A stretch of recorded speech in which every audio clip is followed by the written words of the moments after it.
Hello everyone, my name is Akanksha and welcome to Reform Learning. हम कर रहे थे क्लास 11th का चैप्टर 1 एनसीईआरटी साइकोलॉजी का, जिसका टाइटल है व्हाट इज़ साइकोलॉजी।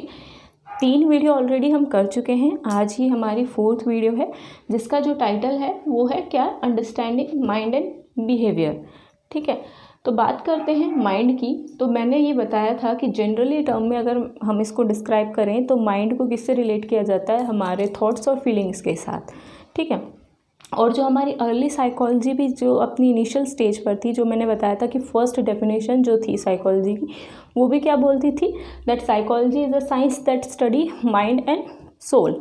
तो अब क्या था कि साइकोलॉजी की शुरुआती दौर की अगर मैं बात करूं तो शुरुआती दौर में साइकोलॉजिस्ट जो थे वो बहुत ज़्यादा फोकस करते थे माइंड के ऊपर। उनका मानना था कि भाई आप माइंड पता करो, माइंड क्या है, कैसे काम करता है, तो इजीली आप किसी भी इंसान के बिहेवियर को एक्सप्लेन कर सकते हो। ठीक है, तो लेकिन हुआ क्या, क्योंकि माइंड को लेकर, इसकी डेफिनेशन को लेकर, इसकी लोकेशन को लेकर ब्रेन में किसी भी साइकोलॉजिस्ट जो है बाकी साइकोलॉजिस्ट के साथ एक मत पर नहीं आ पाया। तो इस वजह से क्या है, ये जो है साइकोलॉजी के फोकस पॉइंट से धीरे धीरे दूर चला गया और इसकी जगह कॉन्शियसनेस आ गई, बिहेवियर आ गया और बाकी सारी चीज़ें आ गई। तो क्या हुआ, ये काफ़ी सालों तक साइकोलॉजी से ये शब्द जो है वो गायब रहा एक तरीके से। लेकिन फिर उसके बाद एक अमेरिकन न्यूरो साइकोलॉजिस्ट थे जिनका नाम था रॉजर वॉलकॉट स्पेरी। इन्होंने एक रिसर्च करी थी जिसको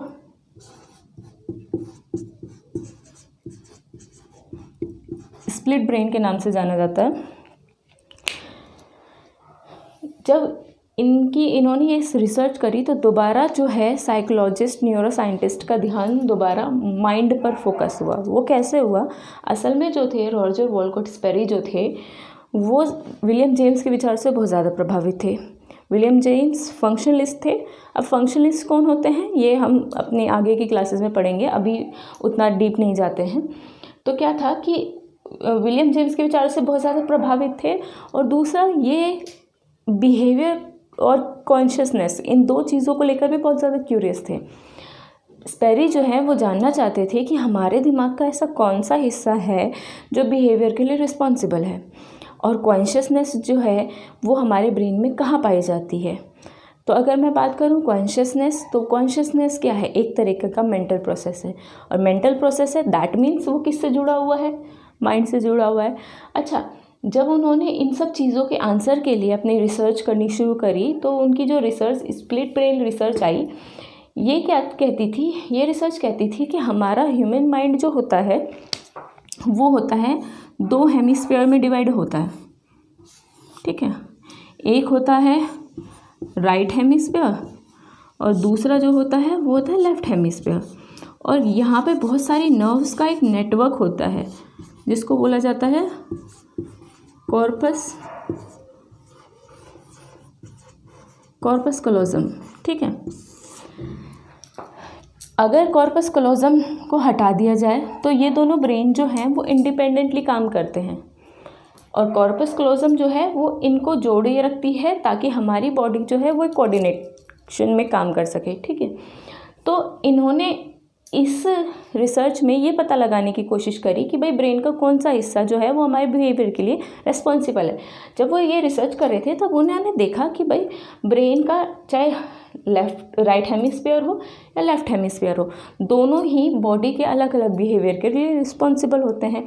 और जो कॉन्शियसनेस जिसको वो ढूंढ रहे थे भाई कहाँ पाई जाती है, तो भाई वो ऐसी किसी एक पर्टिकुलर जगह नहीं है उसकी पाने की, वो तो एक मेंटल प्रोसेस है, तो वो ऐसा नहीं है कि किसी एक हिस्से में पाई जाती है।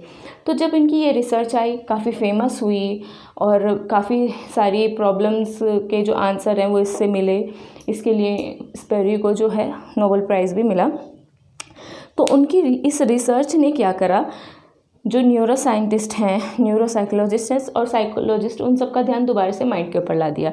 अब माइंड की अगर लोकेशन की हम बात करें तो स्टिल वो डिबेट का एक टॉपिक है, क्योंकि अभी भी इसकी कोई फिक्स्ड लोकेशन ब्रेन में है नहीं।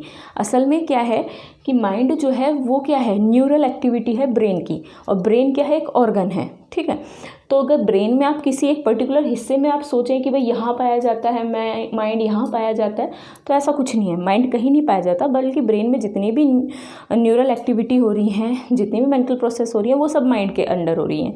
तो माइंड में आपकी थॉट्स भी आती हैं, फीलिंग्स भी आती हैं, जो हाई लेवल की इंटेलेक्चुअल प्रोसेसिंग है, चाहे वो प्रॉब्लम सॉल्विंग हो, प्लानिंग हो, वो सब कुछ माइंड में आता है। तो ये सब कुछ क्या है, माइंड है। अब बात करते हैं बिहेवियर की। तो बिहेवियर के बारे में मैंने आपको पहले भी बताया था कि बिहेवियर होता क्या है, रिस्पॉन्स या रिएक्शन टू अ स्टिमुलाई। आप किसी भी चीज़ को देखकर आप कोई भी रिस्पॉन्स कर रहे हो, रिएक्ट कर रहे हो, वो बिहेवियर है, ठीक है। अब क्या था, बिहेवियर और माइंड का रिलेशनशिप को लेकर ना स्टार्टिंग में कुछ अलग विचार थे और अब अलग विचार हैं। शुरुआती दौर की अगर हम बात करें तो जो स्ट्रक्चरलिस्ट थे, जो कि माइंड के स्ट्रक्चर के बारे में बात करते थे, जिनका ये कहना था कि भाई अगर किसी का भी बिहेवियर आप समझ रहे हो तो पहले उसके माइंड के स्ट्रक्चर को समझ जाओ, माइंड के स्ट्रक्चर को समझोगे तो बिहेवियर अपने आप उसको एक्सप्लेन कर पाओगे आप उसका। तो उन लोगों का क्या कहना था, उनका मानना था कि जो माइंड और जो बॉडी है, ठीक है, माइंड और बॉडी जो है, इनमें ना आपस में कोई रिलेशन नहीं होता, दोनों की दोनों डिफरेंट होती हैं। लेकिन फिर क्या हुआ, काफ़ी सारे न्यूरो साइंटिस्ट जब उन्होंने इस पर रिसर्च करी तो उन्होंने क्या माना कि भाई ऐसा नहीं है कि माइंड अलग चीज़ है, बॉडी अलग चीज़ है, दोनों आपस में रिलेटेड नहीं है। तो उन्होंने कहा कि ऐसा चीज़ बिल्कुल गलत है ये तो बात, क्योंकि माइंड और बॉडी तो आपस में रिलेटेड होता है, बिल्कुल रिलेटेड होते हैं, ठीक है।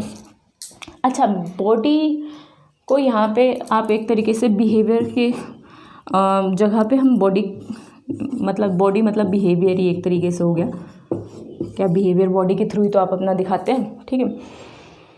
तो शुरुआत में साइकोलॉजिस्ट जो थे, जो स्ट्रक्चरलिस्ट थे, जैसे कि विलियम वोंट, उनके स्टूडेंट थे टिचनर, इन लोगों का मानना था कि माइंड और बॉडी जो है उनका आपस में कोई रिलेशन नहीं है, ये दोनों अलग अलग दो पैरेलल चीज़ हैं। लेकिन जब न्यूरो साइंटिस्ट ने अपनी रिसर्च करी तो उन्होंने ये बात बोली कि नहीं जी, ऐसा नहीं है, माइंड और बॉडी का आपस में रिलेशन है, क्योंकि माइंड में जो कुछ भी मेंटल प्रोसेस चल रही हैं वो आपके बॉडी यानी कि आपके बिहेवियर के थ्रू दिखाई देती है, ठीक है।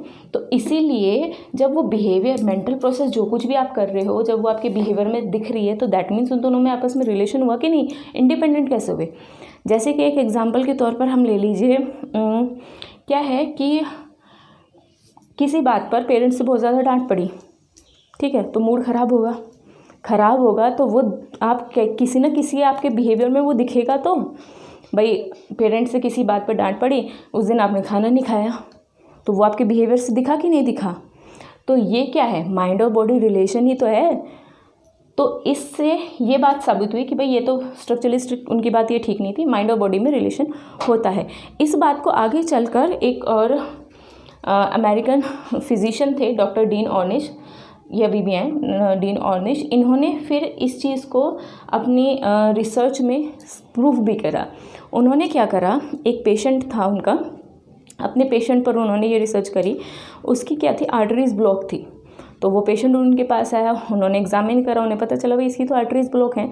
तो उन्होंने सोचा कि माइंड बॉडी रिलेशन को इस पर टेस्ट किया जाए। तो उन्होंने क्या करा, उन्होंने अपने पेशेंट को बताया कि भाई देख, आर्टरीज ब्लॉक आई हैं आपकी, ऑब्वियसली रिपोर्ट तो दिखानी पड़ेगी कि आर्टरीज ब्लॉक आई हैं, बट ऐसा कुछ नहीं है कि घबराने वाली बात नहीं है, आप ठीक हो जाओगे, ठीक है। दवाइयाँ लो, अपना सेहत का ध्यान रखो, खाने पीने का ध्यान रखो और आप ठीक हो जाओगे। अब क्या था, उसके अंदर उन्होंने क्या करा, उसके माइंड में एक पॉजिटिविटी डाली कि भाई ऐसी कोई बड़ी बात नहीं है, दवाइयों से हो जाएगा, ठीक हो जाएगा।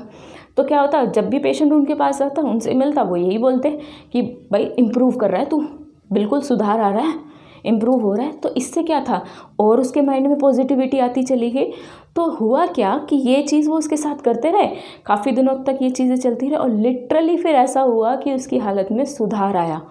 क्यों आया सुधार, क्योंकि उसके माइंड में वो पॉजिटिविटी वो भरते चले गए कि हाँ हाँ बिल्कुल, आज पहले से भी अच्छा है और भी अच्छा है, तो ठीक है। तो इस तरीके से क्या हुआ, उसका जो माइंड है उसमें पॉजिटिविटी आई, उसे लगा कि भाई हाँ तू ठीक हो रहा है। तो ऑब्वियसली जो उसका इम्यून सिस्टम था वो भी दुगनी तिगनी स्पीड से काम करने लगा, जिसको को हम एक नॉर्मल लैंग्वेज में हम बोलते हैं कि मन के हारे हार है, मन के जीते जीत है। तो वही वाला सीन उन्होंने उसके साथ क्रिएट करके अपनी ये बात प्रूव कर दी कि भाई माइंड और बॉडी का ना आपस में क्या होता है, रिलेशन होता है। आप माइंड में किसी भी इंसान के पॉजिटिविटी डालो, उसकी बॉडी में अपने आप उसका असर दिखेगा। बड़ी से बड़ी बीमारी बोलते हैं ना कि इंसान अगर पॉजिटिव रहे तो बड़ी से बड़ी जंग जीत जाता है, ठीक है। तो वो यही है, आप पॉजिटिव अंदर से पॉजिटिव रहते हो तो आपकी बॉडी उसके अकॉर्डिंगली काम करती है। और जब आप खुश हो, पॉजिटिव हो, तो बॉडी की स्ट्रेंथ जो है वो दुगनी तिगनी हो जाती है। तो इस तरीके से ऑर्निश ने माइंड और बिहेवियर के अपना जो रिसर्च था उसके थ्रू इस बात को प्रूव कर दिया था। अब उनकी ये जो रिसर्च आई ना, इसके बेसिस पर एक नई ब्रांच ऑफ साइंस की आज है हमारे बीच में, वो है साइको न्यूरो इम्यूनोलॉजी।